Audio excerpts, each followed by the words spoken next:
Good morning students. आज हम commercial law का एक और important chapter discharge of contract करने जा रहे हैं। डिस्चार्ज ऑफ कॉन्ट्रैक्ट क्या होता है? When a contract is discharge from any legal performance. जब एक कॉन्ट्रैक्ट डिस्चार्ज हो जाता है, क्या हो जाता है? डिस्चार्ज। कोई भी लीगल परफॉर्मेंस से जिसकी कॉन्ट्रैक्ट हुआ, कॉन्ट्रैक्ट खत्म हो गया, डिस्चार्ज हो गया, मतलब वो कॉन्ट्रैक्ट डिस्चार्ज होना ना उस कॉन्ट्रैक्ट का।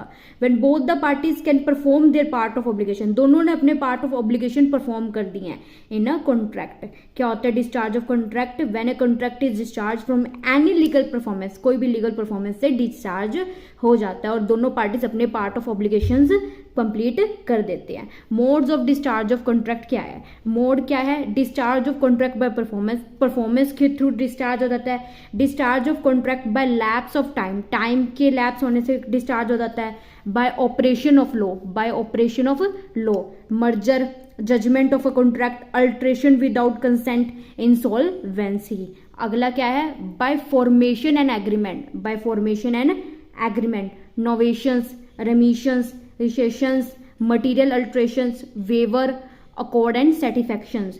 और आगे क्या है? By breach of contract. दो तरह के ब्रेच होते हैं, एक्चुअल ब्रेच और एंटिसिपेटरी ब्रेच। आगे इसके अंदर हम क्या देख रहे हैं? By impossibility of performance. First हमने पढ़ा था डिस्चार्ज ऑफ कॉन्ट्रैक्ट। मैंने आपको बताया डिस्चार्ज मतलब कब कॉन्ट्रैक्ट डिस्चार्ज हो जाता है? परफॉर्मेंस के बाद। Contract can be discharge when both the parties can perform there part of obligation in a contract. एक कॉन्ट्रैक्ट डिस्चार्ज हो जाता है जब दोनों पार्टीज अपने पार्ट ऑफ ऑब्लिगेशंस कंप्लीट कर देते हैं। फॉर एग्जांपल देखते हैं, जैसे कि ए ऑफर टू बी, ए ने ऑफर दी किसको? बी को, टू सेल कार। क्या करनी है? Sell car. कितने में? एट ₹2 लाख। कितने में? At ₹2 lakh. B accept the offer, B ने क्या कर लिया? एक्सेप्ट कर लिया offer. A give car to B, A ने क्या दे दी? कार दे दी बी को। And B give ₹2 lakh to A, और बी ने क्या दे दिए? ₹2 lakh to A. And then contract can be discharge because both the parties can perform there part of obligations. और बी ने क्या दे दी? 2 लाख दे दिए, उसने उसको कार दे दी, तो क्या हो गया? Then contract can be discharge. Discharge हो जाएगा क्योंकि दोनों पार्टीज ने अपने जो परफॉर्मेंस थी, अपने पार्ट ऑफ द परफॉर्मेंस से दोनों पार्टीज ने क्या कर लिया है? कंप्लीट। तो डिस्चार्ज ऑफ कॉन्ट्रैक्ट आपको पूरी तरह समझ आ गया। डिस्चार्ज में कॉन्ट्रैक्ट डिस्चार्ज होता है ना परफॉर्मेंस होने, काम की परफॉर्मेंस होने के बाद। अब होता है discharge of contract by lapse of time, time के लैप्स होने से कोई कॉन्ट्रैक्ट डिस्चार्ज हो जाता है, तो क्या लिखेंगे? Discharge of contract by lapse of time if the task is complete और नॉट। अगर वो काम हुआ है क्या नहीं हुआ, बट टाइम इतना दिया था, इस टाइम में आपको वो करना है, चाहे वो हुआ चाहे नहीं हुआ, वो कॉन्ट्रैक्ट क्या हो जाएगा? डिस्चार्ज हो जाएगा। The contract can be discharge, the contract क्या हो जाएगा? डिस्चार्ज हो जाएगा। फॉर एग्जाम्पल देखते हैं हम, ए ऑफर टू बी, ए ने क्या दी? ऑफर दी, किसको दी? बी को दी। टू कंस्ट्रक्ट द हाउस, क्या करनी है? कंस्ट्रक्ट करना है हाउस। कितने मंथ में? विद इन 8 मंथ, 8 मंथ में हमें कंस्ट्रक्ट करना है house. And he pay him exactly after 8 month, and he पे exactly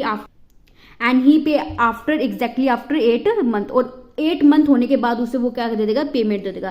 contract can be discharge, और कॉन्ट्रैक्ट क्या हो जाएगा? डिस्चार्ज हो जाएगा when 8 month is expire. 8 month expire हो जाएंगे तो कॉन्ट्रैक्ट क्या हो जाएगा? डिस्चार्ज हो जाएगा। अगर but the A could not construct the house, A ने हाउस कंस्ट्रक्ट कहीं नहीं किया था, बट कॉन्ट्रैक्ट फिर भी क्या हो जाएगा? डिस्चार्ज होगा, क्योंकि यहाँ पे यही दिखा था discharge of contract by lapse of time, time के लैप्स होने से भी कब डिस्चार्ज हो जाता है contract.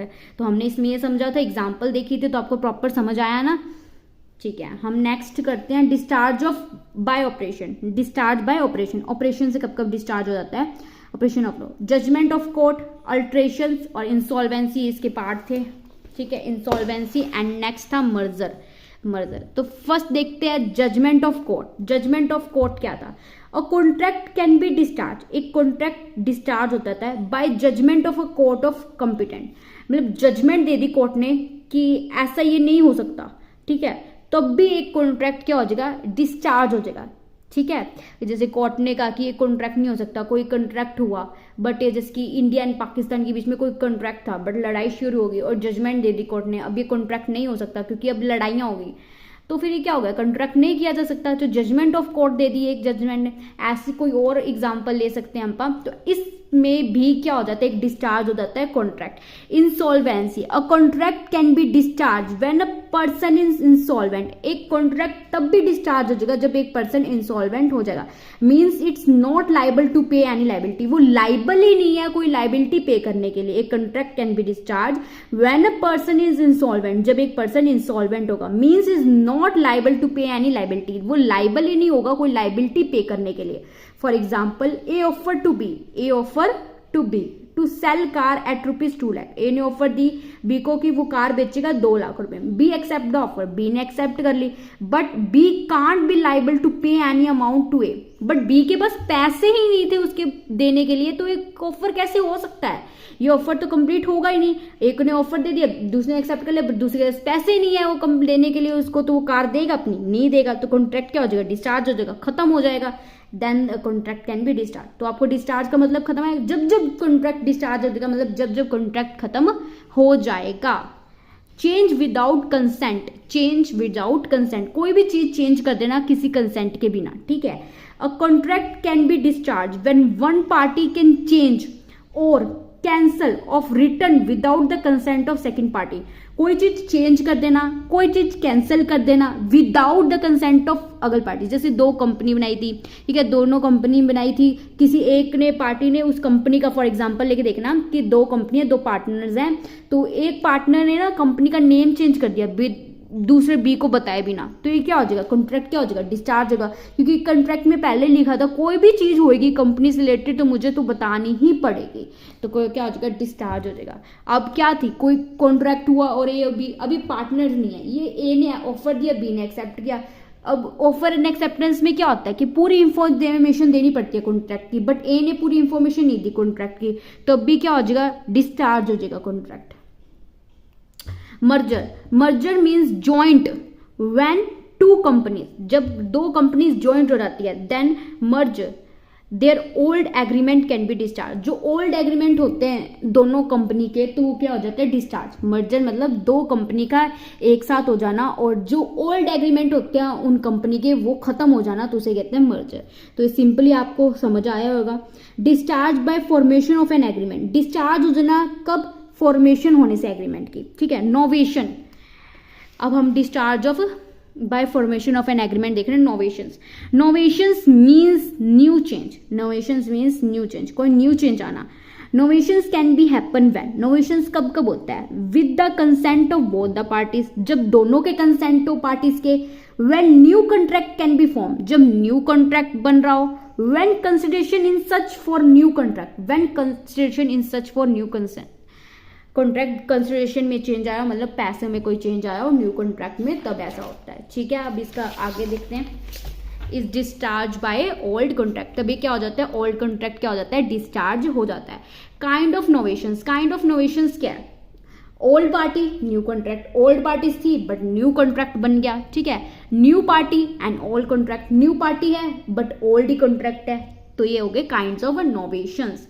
रेमिशंस, remissions means forgive the amount of money for full satisfaction of party, अपने हिस्से की अमाउंट जो होती है फॉरगिव कर देना, ठीक है। जैसे 2 पार्टीज के बीच में कॉन्ट्रैक्ट हुआ, कॉन्ट्रैक्ट किया, उसने कहा कि मैं तेरे को कार बेचूंगा, ए ने कहा कि कार बेचूंगा 2 लाख में, और फिर बाद में ये कहता चल तू ऐसे ही ले ले कार, मेरे को मेरे हिस्से की पैसे चाहिए नहीं, तो ये क्या होता है? रेमिशन, अपने हिस्से का पैसा फॉरगिव कर लेना, अपने हिस्से की अमाउंट फॉरगिव कर लेना, उसे कहते हैं रेमिशन। मीन्स इसके एग्जांपल देखते हैं। A give ₹1000 to B, A ने दिए ₹1000 to B. B says I can give only 950 to hold that, to hold that remission मतलब फॉरगिव कर देना, कुछ पार्ट ऑफ मनी फॉरगिव कर देना, तो उसे कहते हैं रेमिशंस। ए कहता है कि बी कहता है या सारी कर देना या कुछ पार्ट ऑफ कर देना, ठीक है। उसने कहा कि मैं तेरे को सारे के बदले 1000 के बदले 950 रुपए दे देता हूँ, तो कुछ पार्ट ऑफ मनी फॉरगिव कर दी, ठीक है। To hold that, to hold that की कुछ अमाउंट ऑफ मनी आपने उसकी फॉरगिव कर दी for full satisfaction and A agree, then this contract will be discharge, तब ये कॉन्ट्रैक्ट क्या हो जाएगा? डिस्चार्ज हो जाएगा। Remissions means forgive the sum amount of money, sum amount of money भी कर देना और फुल अमाउंट ऑफ मनी भी कर सकता है, उसकी मर्जी है वो कुछ अमाउंट ऑफ मनी कर रहा है या पूरी अमाउंट ऑफ मनी कर रहा है, ठीक है। तो इसे कहते हैं रेमिशंस। अगर आपको वीडियो पसंद आई तो लाइक शेयर कमेंट जरूर करना, और ये अगला जो इसका पार्ट है वो अगली वीडियो में समझाऊंगी क्योंकि बहुत बड़ा चैप्टर है। तो अगर वीडियो पसंद आई तो लाइक शेयर कमेंट जरूर करना, और किसी और चैप्टर के ऊपर वीडियो चाहिए तो कमेंट में जरूर लिखना। Thank you students.